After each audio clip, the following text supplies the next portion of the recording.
حضرت عائشہ فرماتی ہے کہ میں سرکار کی خدمت میں بیٹھی ہوئی ہوں کہ ابو بکر صدیق ملاقات کے لیے آئے. حضور اپنے حجرے میں بیٹھے ہوئے تھے تو بالکل اس انداز میں بیٹھے جیسے گھر میں آدمی تھوڑا سا فری بیٹھتا ہے. تو سرکار کا تہبند گھٹنوں کے اوپر تھا. گرمی کے دن تھے, کچھ گرمی زیادہ ہو رہی تھی تو آقا نے اپنے تہبند کو یعنی لنگی شریف کو کچھ اٹھا لیا تھا اور آپ کے گھٹنے جو ہے وہ کھلے ہوئے تھے. ابو بکر صدیق آئے, حضور ویسے ہی بیٹھے رہے. پھر حضرت عمر آئے, حضرت عائشہ فرماتی ہے حضور ویسے ہی بیٹھے رہے, مگر کچھ دیر کے بعد جیسے ہی عثمان کو آتا ہوا دیکھا حضور کھڑے ہو گئے اور اپنی تہبند کو درست فرمانے لگے اور اپنے گھٹنوں کو چھپا دیا. حضرت ام المومنین عائشہ صدیقہ کہتی ہے مجھے حیرانی ہوئی, میں نے کہا یا رسول اللہ میرے والد ابو بکر آئے, آپ نے اپنے گھٹنا شریف کو نہیں چھپایا, عمر آئے آپ نے نہیں چھپایا, عثمان آئے چھپا لیا, آپ نے فرمایا اے عائشہ میں اس شخص سے حیا نہ کروں جس سے فرشتے بھی حیا کرتے ہیں,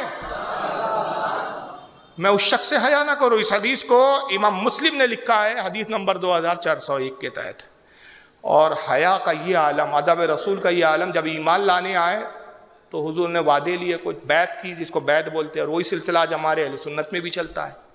حضور نے کہا عثمان اپنا ہاتھ دو, ہاتھ میں ہاتھ لے کے کلمہ پڑھو اور کچھ وعدے کرو. عثمان غنی نے اپنا ایک ہاتھ سیدھا بڑھایا, دو کیوں نہیں بڑھایا, اس کی حکمت آگے آئیں گی. حالانکہ مصافحہ کیسے کرتے ہیں بھائی, دو ہاتھ سے. عثمان کا ایک ہاتھ تھا, رسول اللہ کے دو دستے مبارک تھے. عثمان کا ہاتھ بیچ میں تھا, رسول اللہ کے ہاتھ دستے مبارک عثمان کے دونوں طرف. کچھ وعدے لیے, کلمہ پڑھایا.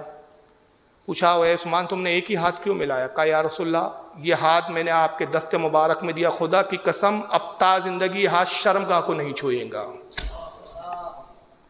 پوری زندگی اس ہاتھ کو کبھی شرمگاہ کو چھوا ہی نہیں.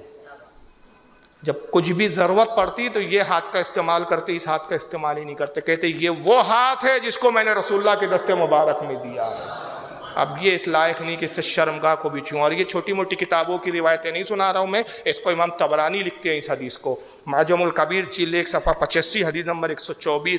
کنز العمال میں بھی حدیث آئی ہے, حدیث نمبر 36266.